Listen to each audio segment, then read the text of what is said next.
I said he wasn't man enough at a family gathering. He quietly moved out the next morning. Hello, Reddits. My name is Diane, and I'm 32 years old. I feel like the worst person on earth right now, and I really don't know how to go about anything anymore. I told my husband at a family gathering that he wasn't man enough, and Sean's reaction had been the worst. I feel so guilty, and I don't know how to undo what I did. I was just angry because of how silently he was behaving. He was being his usual quiet, withdrawn self, and I just wanted him to stand up for himself. Be someone like his brother, who seemed like the whole family respected his every word, and so I said it without really thinking it through. I cannot still forget the blank expression I had seen on Sean's face that day, and then the next morning when he just literally disappeared. I woke up to an empty house with only little traces of Sean. He was just gone, and I really am desperate to fix things between us. I cannot bear the thought that I have lost him forever. Sean and I got married 5 years ago at our local church. We had always known each other. It was almost inevitable that I married one of the Jacob brothers, but I had always hoped secretly that it would be his brother Charlie and not him. I had a long-time crush on Charlie right into adulthood, but sadly, Charlie never noticed me, not the way Sean had. Charlie was strong, handsome, and he was a big flirt, who almost all the ladies my age and his age were after.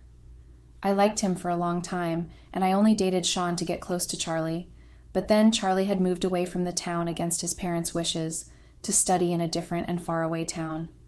I was stuck dating Sean, and I couldn't end things with him because of how fragile Sean's emotions always were. It usually irritated me how easy it was for him to withdraw back and not stand up for himself. He let people make decisions for him, and it was also so annoying to me. To be honest, I didn't treat him in the best way either. I was harsh, and sometimes I wondered just how hard I had to push him for him to finally push back. Sean never got angry. He was too patient and kind, and many people, including myself, had taken advantage of that fact several times. He was brilliant even far more than his brother Charlie, and he had always wanted to leave the town and study far away like his brother had done, but his parents managed to guilt-trip him into staying back home by telling him they didn't want to have to worry about the both of them in different places. I never planned on attending college, so I just stayed back and focused on the part-time jobs I got after high school against my parents' wishes. Sean went to school nearby, and he was always around me whenever he didn't have to be in school. He helped me out with whatever I had to do, and he was just always present. When Sean finished up from school, he got a massive job opportunity and had to move away to another different place, and he had asked me to get married to him so we could both move together. But I hesitated. Sean was still not my dream man. His brother was, but years had passed, and he never really came home, and when he did, he had a different girl escort him, even though it was displeasing to his parents. But then, that particular year, Charlie had showed up with a different lady, but things looked different. He introduced her as his fiancée, and not just a friend this time. I was pissed, and I went ahead to accept Sean's proposal of marriage. So Sean and I got married before Charlie did to his fiancée, and we moved away. We've been married for 5 years, like I wrote before, but we don't have any kids. Not because we never tried. Well, to be honest, Sean tried, but I never really put in much effort on my part. I was secretly using pills, while Sean thought it was only natural causes, and that we would have a baby soon. I even went with him to fertility clinics, and we were declared healthy and fit for kids. But Sean didn't know that I wasn't ready for a child. I didn't want a child ruining my figure, and there was the fact that I got to lazy around doing nothing except shop whenever I wanted and hang out with my friends, and that would end with a kid in the picture. And there was the niggling fear that troubled my mind. I didn't want any of my children to become as timid as Sean. I didn't want to give birth to a child that couldn't stand up for himself or allow anyone to take advantage of them. So I refrained from having any kids. I remember I missed my period once when my pills finished, and I had panicked. But I wasn't pregnant, and I even went to the hospital to confirm it. Sean didn't know any of these things. I just was too comfortable being married to him, and I took advantage of his love for me too. It didn't take very long into our marriage before I cheated. I cheated on Sean, and it had been with no other than Charlie. It was almost like Charlie had finally noticed me after all the years of trying hard to get noticed by him.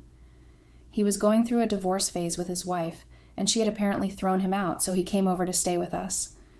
I rejected the idea at first, but Sean hadn't been able to say no to Charlie, So Charlie moved in with us. He was supposed to stay a while.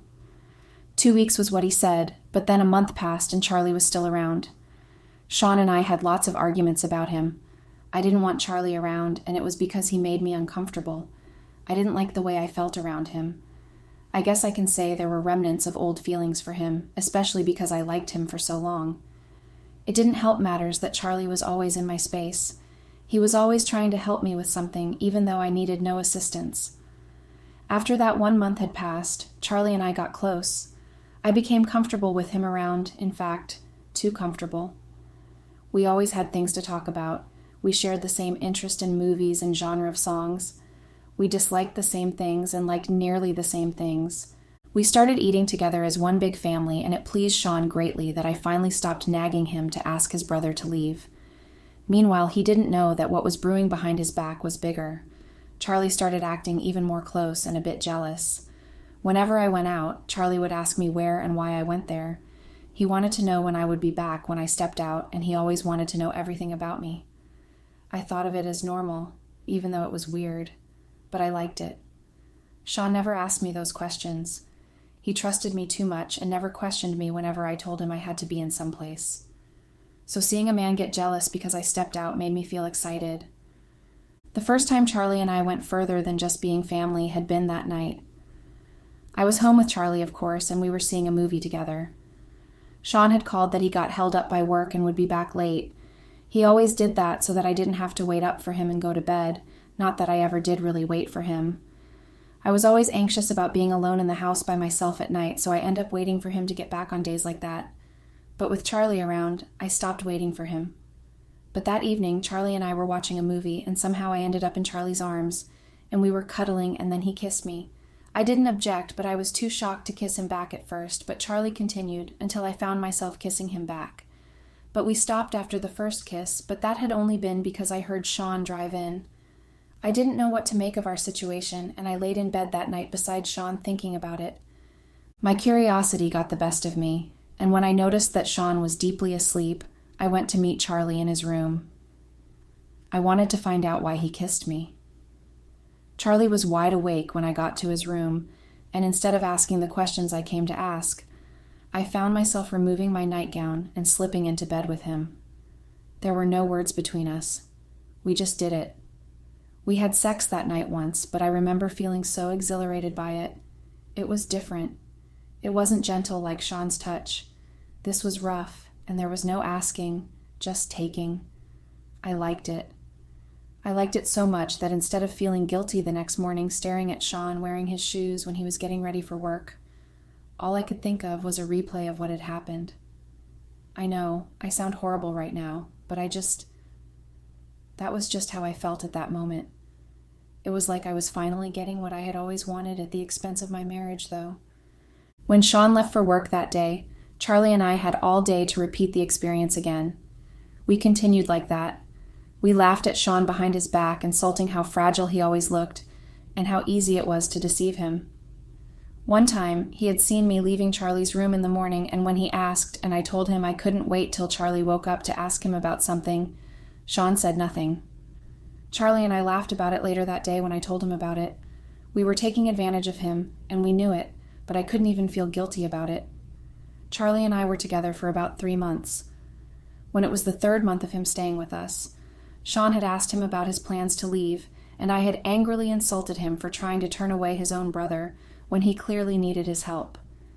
If Sean was surprised about it, he said nothing, just left for work that morning without even finishing his breakfast.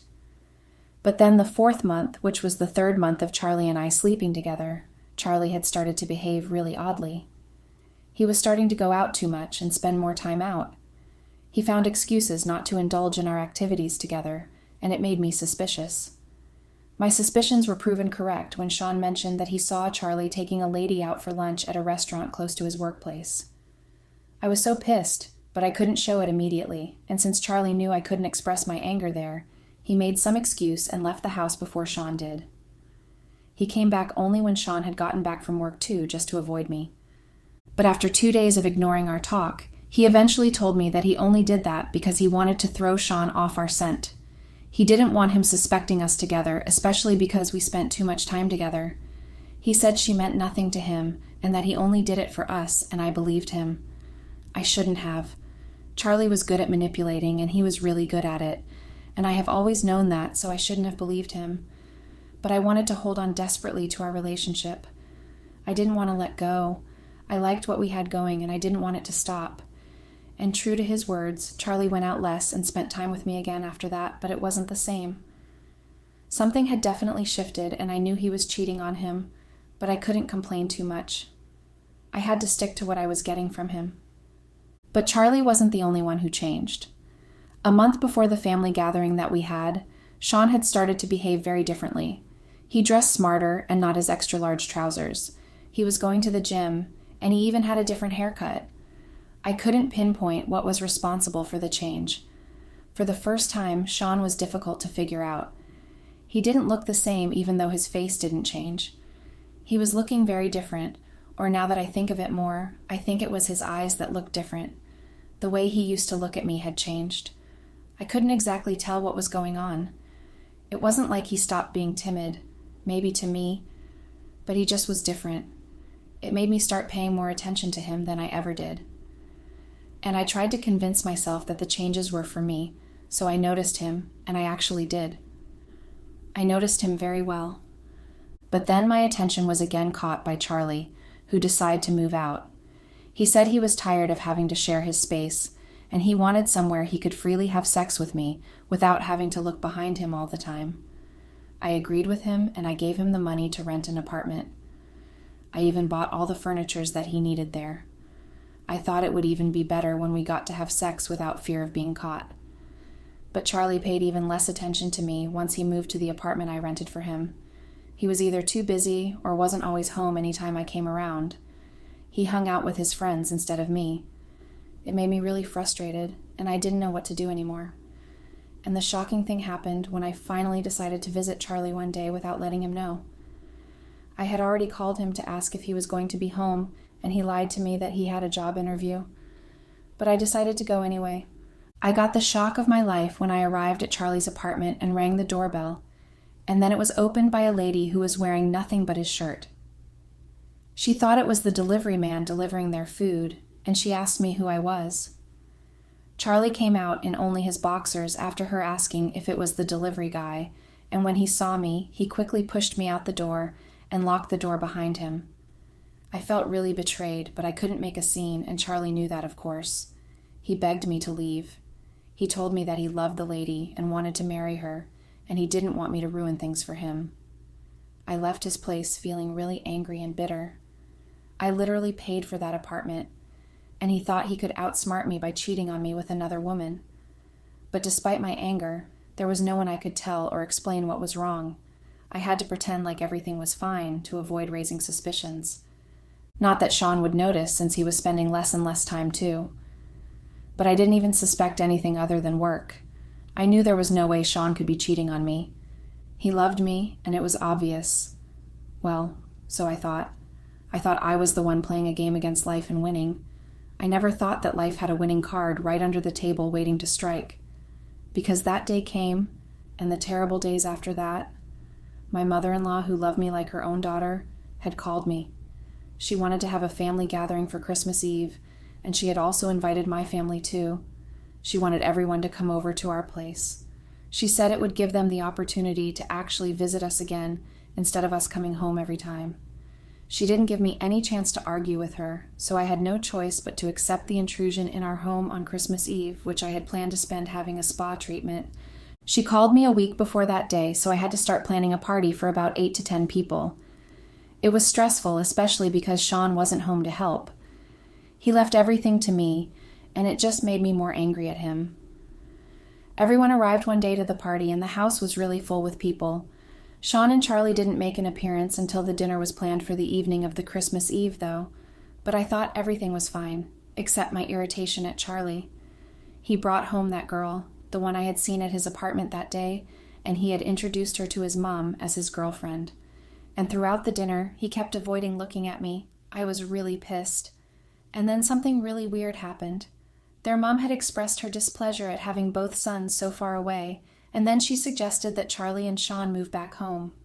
Charlie had blatantly refused telling her directly that his life was right there and he was starting a new job, that he couldn't move again. But Sean said nothing, just merely ate his dinner quietly, and I was so angry. I didn't want to move back home, and his silence usually meant approval. The mother thought so too, because she came going on and on about the jobs he could get there and how we could move back into the house and a lot of things that just kept riling me up. And I angrily asked Sean if he really was agreeing with his mother, but Sean just looked at me and went back to eating without saying a word. Then I became so angry, and I shouted in front of everyone that he wasn't a coward and not man enough because he kept letting everyone take advantage of him. Everyone had looked at me in shock, and I wished I could take back what I said, but I couldn't. Sean just merely stood up and went into the room. His mother just looked at me in anger after that, and everyone quietly retreated to the room they were given to sleep. Even my parents said nothing to me. I couldn't go inside the room to sleep. I felt really bad, so I sat up all night in the living room planning the different ways I could apologize to Sean for saying what I said. I must have slept off in the wee hours of the morning because by the time I woke up, Sean was gone. I had woken up to go into our bedroom, but Sean wasn't there. I checked the bathroom, but he wasn't there either. I started panicking when I saw his wedding ring on the bed. He never went anywhere without his rings. I checked his wardrobe and I realized that most of his clothes were gone. I ran to the garage and his car was gone too. I tried calling him, but he wasn't taking my calls. I texted several times, but the same thing. By that time, everyone had woken up and were also worried. Most of them were blaming me for what I said, but I didn't care. I really was panicking. Everyone left for their various homes, and I was left alone in that big house. Sean didn't show up until a week had passed. I knew he wasn't missing. He just avoided me throughout that week. He went to work because even though I wasn't allowed in the building, I saw his car parked every day at his workplace. I kept calling and texting him, but he still wouldn't reply to my texts or pick my calls. And then when he finally showed up, he showed up with an ever bigger surprise. Hanging on his arms was Julie. Julie, a high school friend that had always fancied Sean. I never liked her before because of the little I had in comparison to her. So when I started dating Sean, whom she liked, I felt happy because I at least had something she could never have. But there she was, smiling broadly at me, and I was confused. Sean threw me a document without a word. He just stared at me with cold eyes, and I opened the document with shaky hands. There were divorce papers coupled with lots of incriminating evidence of my affair with Charlie in there. Sean had known.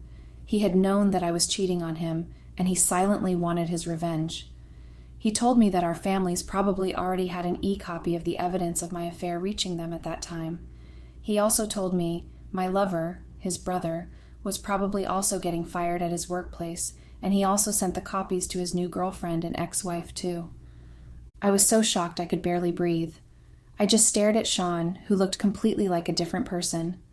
Gone was the man who loved me and was ready to give a blind eye to any of my faults. In his place was this cold, unfeeling man who was giving me an hour to get my things out of his house. I went on my knees to beg Sean, but he wasn't even listening to me. He just watched me through those cold eyes that whenever I remembered just how much disgust was in them for me, I'd cry all again even though my eyes feel too dry to even create anymore. Sean threw me out of the house, and before he locked the door, I saw Julie waving at me and smiling happily. I felt so terrible. I didn't know where to go. My family kept calling me, but I couldn't bring myself to answer any of their calls. I knew what they had to say, but I didn't want to hear it. I was still in shock as regards what had happened minutes back. Renting a room wasn't an option. I exhausted all the money I had with me when I planned the dinner for the family gathering. Sean had been too absent, and there was no way of reaching him for some money. So the money I had left from shopping and renting an apartment for Charlie went into the dinner. I had nowhere to go. I was jobless, homeless, and was about to lose Sean to another woman. I finally got lucky and was able to borrow some money from a distant friend whom I lied to about some urgent situation to rent a small room. I kept going back to the house to try and plead with Sean. I couldn't believe that our 5 years of marriage was just ending like that, but Sean had changed the locks, and he never answered me even though I knew he was home. And apparently, he didn't also do the same with his family.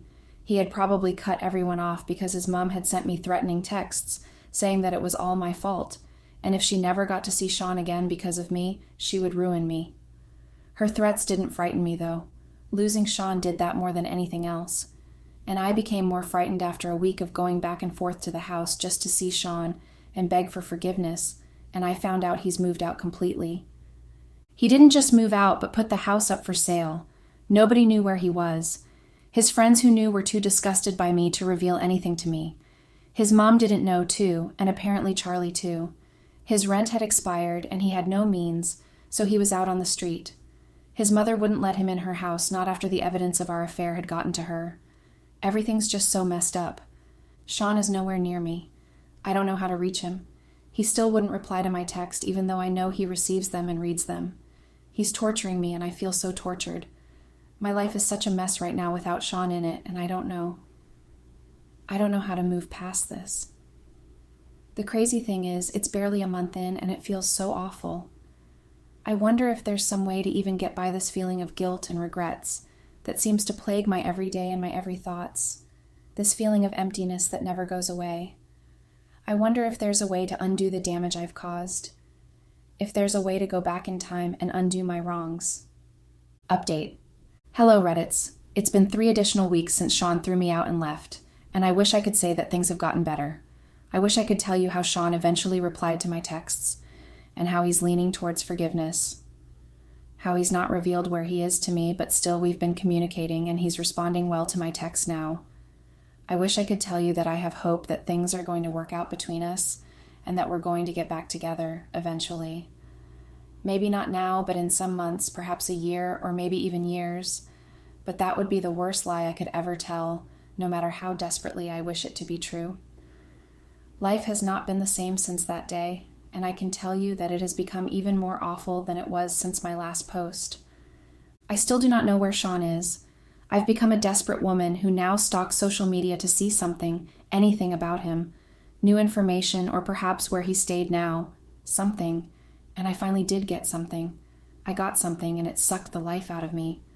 My remaining hope and my desperate wishes all flung down the drain when I saw that post. She must have unblocked me.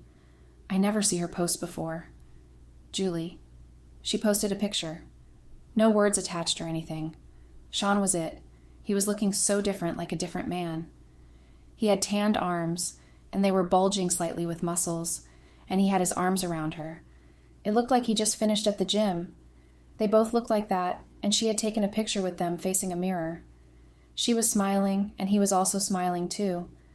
It was a simple picture which could have been interpreted as anything, but yet I felt my heart shattering into a million pieces. The comments, especially one that had been made by his closest friend, had been teasing and congratulating. He said there that he was happy he was moving on, and that he deserved all the happiness he could get. I don't remember how long I cried holding my phone to my chest, while trying to breathe properly at the same time when I first saw that picture. Since then, I've stared at that picture a million times, and yet I still get the same reaction. It's so painful watching Sean with another person. It's so painful knowing I could have been the one responsible for that change in him. I could have helped him groom himself, made him more confident, and even encouraged him to go to the gym. I could have done all of that, and yet here I am. It's so awful thinking back to the many times I had taken advantage of Sean. It's painful realizing only now that Sean was never a coward. He loves, and when he did to a default. His language of love had been letting people get whatever they wanted. And instead of seeing that, instead of helping him understand how evil people could be and how easily they could use you if you permitted them, I exploited it. I took advantage of his love and trust for me. I was selfish and greedy. I compared so many times in my head to his brother, and I went ahead to still sleep with him too when I got the chance to. I feel so stupid and silly. All these years with Sean, I have nothing to show for it. He took care of me and never complained, not even once, and instead of appreciating him, I took him for granted. Yelled at him even when I'm at fault, cheated on him the minute I got the chance to, used him financially too. I feel so terrible right now, and I know that no words can fully comprehend just how bitter I feel in my heart against myself. Every day I keep finding new reasons to hate myself even more. It has gotten to the extent that I cannot even look at myself in the mirror anymore. I afford any sort of glass that would show me my reflection because of how repulsive I feel towards myself. I remember so vividly the day I screamed at him and told him to his face in front of our whole family that he wasn't man enough. The memory of the things I said that day makes me cringe and makes me beat myself up each day. You guys probably do not understand. I do not understand why I'm here again either, despite the insults I've received so far from you guys. But then again, where else could I go? I have nobody. No family, no friends, no Sean. I know how much hatred you guys have for me. I expected it. Not this much, but I did. The extent of your demeaning and insulting words shocked me and had added to my depression, but then it's all and totally is my fault. If I hadn't done any of the things I did to Sean, then I wouldn't be here seeking for some sad means of comfort and validation from you guys and getting none. I imagine how things would be between Sean and I now. Maybe if I didn't use those pills to stop myself from getting pregnant, maybe we would have a kid or two now. Perhaps 2 girls, or a boy and a girl. But I will never know now, would I? Because I already lost that chance. I have lost my only chance at happiness, and it sucks to be me right now. I wish there was some way to detach myself from me, so I wouldn't have to feel this much pain and sadness the way I feel right now. It's sad how you can miss something only when you've lost it. I miss Sean so much. I miss his laughter. I miss the little gifts he buys home every time he comes from a trip. I miss how thoughtful and considerate towards me he had always been. I miss how he never misses any of my moods. I miss having someone who understands me so perfectly. I miss having a best friend who never for once underrated me. I miss having someone to talk to and to joke with. I miss having someone to argue about our interest. The late movie nights when I always got to choose what we watched, the cooking together anytime he was home. I miss how easily he can kill a fight without having to do much. I miss how intelligent he is. I miss everything about Sean, and I regret so badly for only seeing these things only after I've lost him. I don't think I'll ever heal from this. I know I don't deserve any forgiveness. I will forever rot in this sad, bottomless pit of hell that I created for myself, regretting and wishing for something I once had, but can never have access to again. I can't get over how stupid I was thinking to cheat on Sean with Charlie. Charlie was never a real man. I got it all wrong. It was never Sean who wasn't the real man. It was Charlie. He was the coward who hid behind his brother for years. It was obvious he had always been jealous of Sean and wanted everything that Sean had, but I didn't see it. No, I did see it. I just ignored the truth because of my greed. I wanted what I should never have craved for from the beginning, and now I ended up being burnt. It's just so crazy how I realize so much now, but was so blinded to see the truth, even though it was right in front of me. I feel so drained by my emotions and my nightmare. Every day, I go to sleep wishing desperately that I woke up and everything turned out to be a terrible nightmare, that I wake up with Sean beside me in bed in his funny pajamas that he wore only because I got them for him. But then each night I'm awakened by the sounds of my own screams and cries from the nightmares I keep having. It's all happening over again in those vivid dreams. That day Sean had looked me in the eye so coldly and asked me to leave. It breaks me, and every day I keep getting weaker and weaker from the weight of the consequences of my own sin. I know wishing will never get me anywhere, but still, yet I keep wishing. But then remembering that Sean had moved on, not just moved on, but was striving. With a beautiful woman who wanted for nothing for so many years except having him, a woman who will no doubt love him and cherish him, a woman who will adore him and treat him like the man that he actually is, a woman who is by every definition not me, and I regret it so much. It's hurtful knowing I can never go back. I could never make amends. And even if I did, no matter how hard I tried, Sean will never see me the same way again. He will never forgive me or look at me with love in his eyes. Dot, if this is what the rest of my life looks like, I don't think I look forward to it. I don't look forward to a life without Sean in it. I don't look forward to a life full of some pain and regrets that seems to add up every day. I don't look forward to this life that promises nothing but pain and emptiness. I don't look forward to these millions of broken pieces that are now my life, because there's no way to put it back together, even if I spend years doing so. I'm shattered, and I'm so scared I'll remain so forever. I hope you guys learned something regardless of how much you detest me.